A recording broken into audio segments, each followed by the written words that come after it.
Hello. It's been a while. During my time off, I actually learned how to make this rug. And what did you do? Shakespeare. Some say the greatest writer of all time. To those people, I ask, have you ever heard Smoke Perp freestyle? It's a close second. Shakespeare was born in 1564, and at age 18, he married Anne Hathaway. Around 1585, he began working as an actor, and several years later, he began writing his own plays. The first surviving publication talking about Shakespeare's work comes from another playwright, Robert Greene, who called him a, quote, upstart crow. Honestly, if we went back to Victorian insults, it might be enough to make Comedy Central roast bearable. The tartness of Sylvester Stallone's face sours ripe grapes. Vin Diesel. Your brain is as dry as the remainder biscuit after voyage. And finally, Ellen. Villain, I have done thy mother. You know, if Shakespeare's making jokes about doing someone's mom, it shows you where comedy peaks. Shakespeare wrote 39 full-length dramatic works, which is so many. To put that in perspective, that is 39 more than you've ever made. Most of the plays he's known for today were written between 1589 and 1613, including Hamlet, the play where a guy kills the king, Macbeth, the play where a guy kills the king, Julius Caesar, the play where a guy kills the emperor. Important distinction. A lot of the reason why so many people hate Shakespeare is because it's treated as this high, pretentious art, when in reality, that's the opposite of what it was made to be. During his time, Shakespeare made plays for the masses. In fact, the pit area where peasants stood and watched the shows were covered in hay so that when they urinated on themselves, it would be easy to clean. That's a true fact. See, Shakespeare's work started as something that was meant to be accessible to everyone, and was retroactively deemed to be high society. Treating Shakespeare like high art would be like if in 20 years, somebody went to an open mic and recited Girls Like Girls by Drake. Yeah, say you a lesbian girl. Me too. Hey, girls want girls where I'm from. Wait, whoa, yeah, girls want girls. Shakespeare died in 1616, and despite having lived a short life by today's standards, he has had an indescribable effect on our society, which we live in. As anyone who went to public high school knows, there are a lot of Shakespeare film adaptations. Some are good, some are bad, but most of them are worse than bad. They're pretentious and bad. See, this is what happens when you reach such a universal level of merit and acclaim that you influence everyone, including those who should have never passed first grade art. Shakespeare has been credited in over 1,500 films and has ghostwritten 28 Drake songs. I promise you, that joke would have been way funnier in 2016. The first time Shakespeare's work appeared on film was in 1899 with King John, where they have a death scene for 1 minute and 15 seconds. Mind you, this is a silent film. It's literally just a guy sitting there for 75 seconds pretending to choke.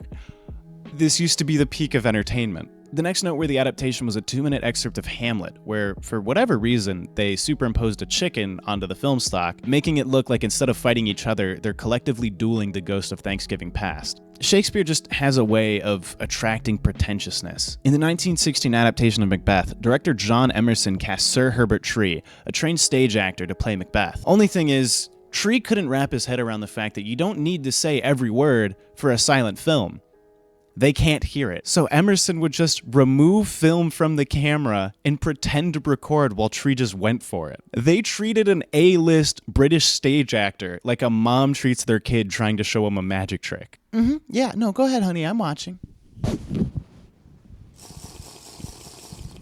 Oh, that was a good one. Pretend I had a wine glass and I was drinking like wine because it's like a soccer mom, but I'm not 21, so I can't do that. From this point forward, Shakespeare films were created fairly regularly. Like I said, 1,500 films.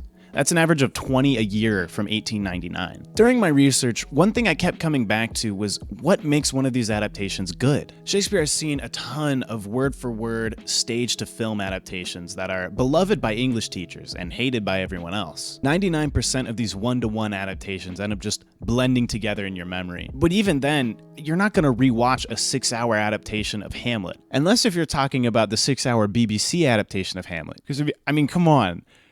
It's Hamlet in a muscle shirt. In my opinion, the most noteworthy Shakespeare adaptations are the ones with heavy use of gimmicks. The ones that take the source material and really put a spin on it. Because for a lot of these films, the only creative liberties they take are the color grade. And that's really boring. I want to see the really gimmicky versions of these classics. I want to see kids getting teleported into puppet shows. I want to see Macbeth set in a rave. I want to see Midsummer Night's Dream also set in a rave. Both of those are real and both have terrible names. I mean, a Midsummer Night's Rave could be like a real music festival, but Rave Macbeth? Rave Macbeth? That'd be like naming The Godfather Gun Italian. Or I want to see Hamlet retold as a spaghetti western, named Johnny Hamlet. Hearing cowboys talking Shakespeare in English is like the same level as nuns speaking in jive. Or I want to see King Lear retold as an experimental French New Wave film set in Chernobyl. Or Macbeth in an Australian gangster setting, which, side note, is a genre I didn't know I needed. They try to like waterboard someone and the water just goes up because Australia joke. I honestly think we should just take all genres and slap Australian in front of them and just see what happens. An Australian rom-com where one of them gets punched in the face by a kangaroo, forgets their memories of the other person, and their partner has to make them fall back in love. An Australian detective movie where all the clues somehow relate to Vegemite. An Australian sci-fi movie where all the tech is made by I Did a Thing. An Australian musical where all the music is produced by King Gizzard and the Lizard Wizard. An Australian Hallmark movie about a busy businesswoman who doesn't have time for a man until she falls in love with a small-town spider wrangler. An Australian melodrama where everyone just wears safari hats. An Australian superhero movie called Spider-Man, but hairier. And an Australian horror movie about the deadly, venomous creatures, aka just a nature documentary of Sydney. There's also Romeo and Juliet, which is Romeo and Juliet, but the lovers are set on opposing sides of the Cold War. This film was made in 1961 by Universal Pictures, which is so insane. Universal releasing this is like a guy that looks like this writing a book on how to seduce women. It makes no sense, but it happened anyways. Or you know what? What if we just remade Romeo and Juliet, but all of the footage was actually just like documentary shots of feral cats, and then we had esteemed British actors voice them? This is a real movie. I don't have any jokes. Just look at it. Oh, Romeo, Romeo, wherefore art thou Romeo? Tell me, daughter Juliet, how stands your dispositions to be married?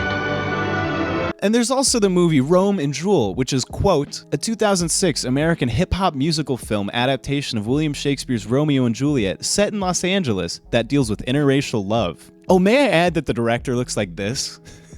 I know it's a bit of a long shot, but I'm gonna say maybe this guy isn't the best qualified to talk about race relations. He looks like he's only ever been cast in the role of racially insensitive Italian. He looks like he refuses to wear jeans without a pocket chain. He looks like an Uber driver that rides a Vespa. Oh, also, this film had a theatrical run where it only made $470, which coincidentally was the budget for the soundtrack, judging by this clip. Don't mean to treat you like a piece of meat, I'm like a dog in heat.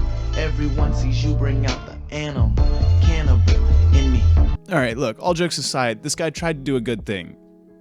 Maybe could have done it better though. But the most noteworthy of these gimmicky adaptations is Romeo plus Juliet. When I first saw this movie 4 years ago, I kind of thought it was a flaming pile of dog crap. But going back, it is a really, really good movie. See, up until this point, Shakespeare had pretty much only been done as self-serious, melodramatic adaptations. This film, on the other hand, takes Romeo and Juliet, sets it in the mid-90s, on the West Coast, in an over-the-top gang setting, and it's fantastic. The visuals are like a fever dream, the soundtrack is way better than it deserves to be, and it has young Leo. I mean, come on. Everything is over the top in the best way possible. But most importantly, what this film did is it took Shakespeare and made it accessible, which is what it was intended to be. See, back when Shakespeare was actually producing his plays, the expectation for his audience was that they would wet their pants.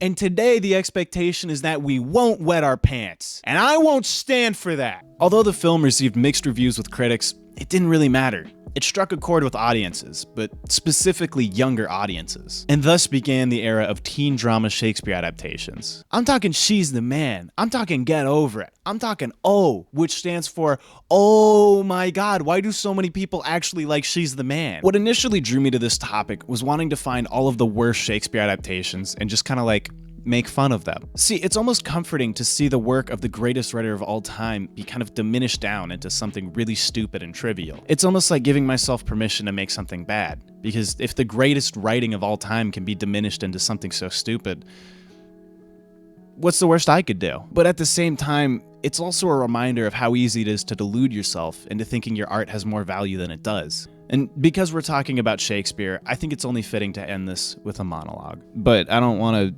bore you guys, so I might like dress up as a medieval person and go romp around. We'll see. In the summers, I used to work as a lifeguard, and I have a memory from one morning, opening shift, when nobody was there. I was staring at the water and just kind of noticing the way the wind made patterns on its surface. I felt something unusual, a simultaneous absence and presence in my stomach. I was relaxed. It hit me that this was the first time I had been truly calm in as long as I could remember. Being someone that wants to pursue the arts is terrifying. I know that I'm guaranteed nothing, and statistically I'm unlikely to succeed in any significant way. But I know it's all that I'll be happy doing, so I'm going to pursue it, even if it means I end up as quote-unquote unsuccessful. And in spite of that, the script for this video has sat on my computer for 4 months now, a work in progress. See, in Western culture, we have this notion of the tortured artist. Well, let me tell you, this shit's not as advertised. I was depressed beyond belief for months on end, and not a single painting emerged. The point is, I want to make stuff that matters. The idea of spending years of my life making art only for it to be seen as disposable entertainment terrifies me. But simultaneously, I'm almost more terrified of making something that has forced value. Self-infatuated, righteous art. And yes, I'm aware of how ironic it is to say that in a monologue about my feelings. The one thing all these movies have in common is that they actually made something. And making something, regardless of quality, will always have more impact than worrying for hours on end if you're being pretentious. I don't know if I'll ever succeed in the traditional, commodified way that people view success in the arts. I have no control over that. But I have come to realize that the only thing I can do is to keep making things. And who knows? Maybe if I do that well enough, someday there might be a Romeo and Juliet about my work. Thanks for watching.